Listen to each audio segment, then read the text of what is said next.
Virus ने कर दी है डिस्ट्रक्शन, सारी बॉडी में हो गई है अब डैमेज, और अब आपकी बॉडी रिकवर नहीं कर रही या फिर रिपेयर नहीं हो रही है ना। यही प्रॉब्लम है, इसी की वजह से आपको बहुत सारे सिम्टम्स आ रहे हैं जिनको हम अब पोस्ट कोविड सिम्टम्स या फिर कोविड के बाद होने वाले लक्षणों के नाम से जान रहे हैं, और इसके लिए बहुत सारे पोस्ट कोविड क्लिनिक्स भी ओपन हुए हैं।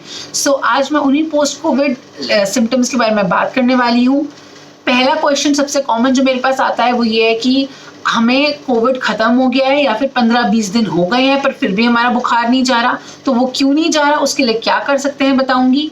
दूसरा हमारे पास सवाल आता है कि इतनी कमजोरी है, फटीग है पोस्ट कोविड, सो ये क्यों होती है, इसके लिए आप क्या कर सकते हैं।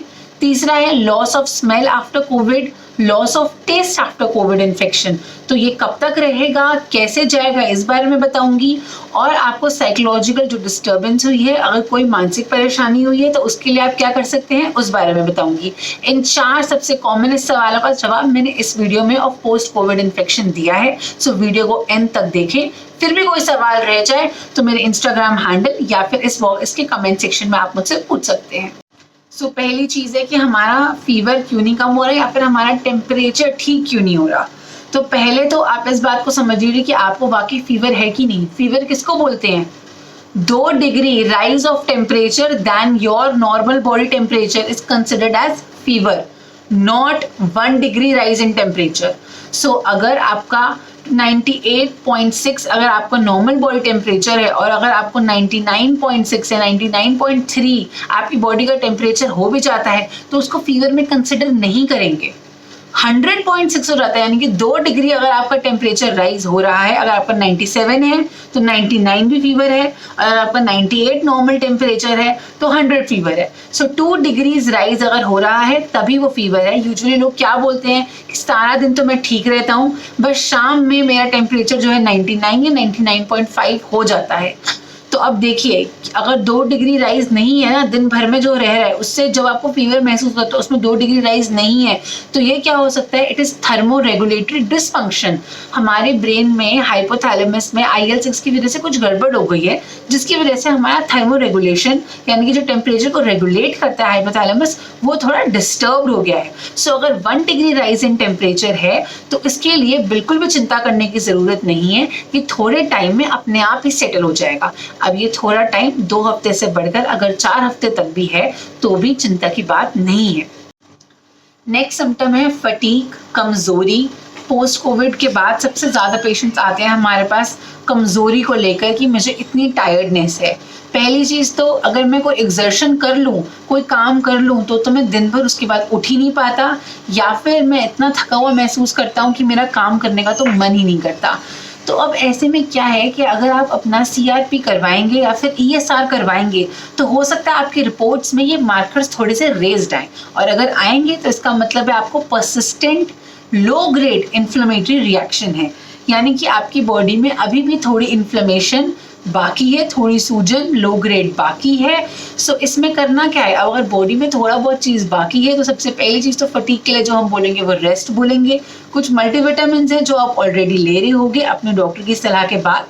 तीसरी चीज़ है अपने आप को प्रॉपरली हाइड्रेट रखना, नारियल पानी भी आजकल लोग पी रहे हैं, नहीं तो आप इलेक्ट्रोल पाउडर पी सकते हो।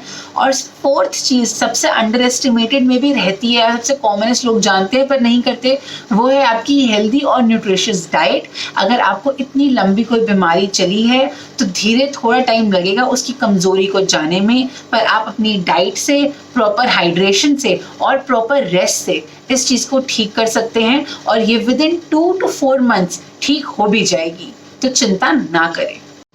तीसरा पॉइंट है कि अब हमें तो किसी चीज़ का स्वाद नहीं आ रहा, या फिर हर चीज़ कड़वी लग रही है कोविड के बाद, या फिर किसी चीज़ की स्मेल हमारी तो वापस ही नहीं आई। तो क्या हमें अभी भी इन्फेक्शन हो गया है, क्या हमें री इन्फेक्शन हो गया है?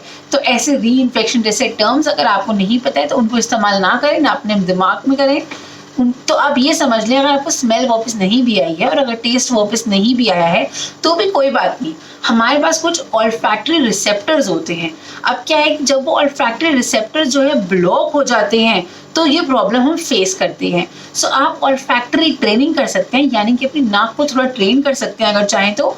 जो चीज़ें आपको ऑलरेडी आप जिनकी स्मेल जानते हैं उनको जाकर बार बार सूंघे, उससे आपके olfactory nerves, olfactory receptors train होंगे और हो सकता है उससे आपकी स्मेल वापस आ जाए। वरना आप थोड़ा इंतज़ार कीजिए, 3 महीने लग सकते हैं इस चीज़ को ठीक होने में, ये अपने आप ठीक हो जाएगी। कुछ लोगों को अगर लॉन्ग कोविड रहा है या फिर बहुत ज़्यादा ड्यूरेशन रही है कोविड की, सिवियर इन्फेक्शन रहा है, तो उनको 7 महीने तक भी रख सकते हैं, पर इसमें चिंता करने की बात नहीं है। हो सकता है खट्टा टेस्ट आपके लिए थोड़ा सा डिस्टर्बिंग ज़रूर हो, पर यकीन मानिए सीरियस प्रॉब्लम नहीं है। अब कुछ लोगों को डर लगता है हॉस्पिटल से आने के बाद कहीं हमें री इन्फेक्शन तो नहीं हो जाएगा। मैम दोबारा कोविड कब होता है? डॉक्टर मेरे को कोविड पिछले 2 महीने पहले हुआ था, अब क्या मुझे वापस हो सकता है? नेक्स्ट पॉइंट है, हमें अकेले रहने से या फिर बीमार पड़ जाने से या फिर दोबारा हॉस्पिटल जाने से डर लगने लगा है। इन सब सवालों का जवाब देते हुए मैं एक वीडियो हमारी mental psychology in Covid symptoms में हम कैसे अपनी एंग्जाइटी डिप्रेशन को कम कर सकते हैं। देखिए थोड़ी बहुत एंग्जाइटी तक ठीक है, लेकिन अगर वो आपकी लाइफ को डिस्टर्ब कर रही है तो उस पर मैं एक वीडियो ऑलरेडी बना चुकी हूँ फुल डिटेल में। आई बटन में भी लिंक कर दूंगी।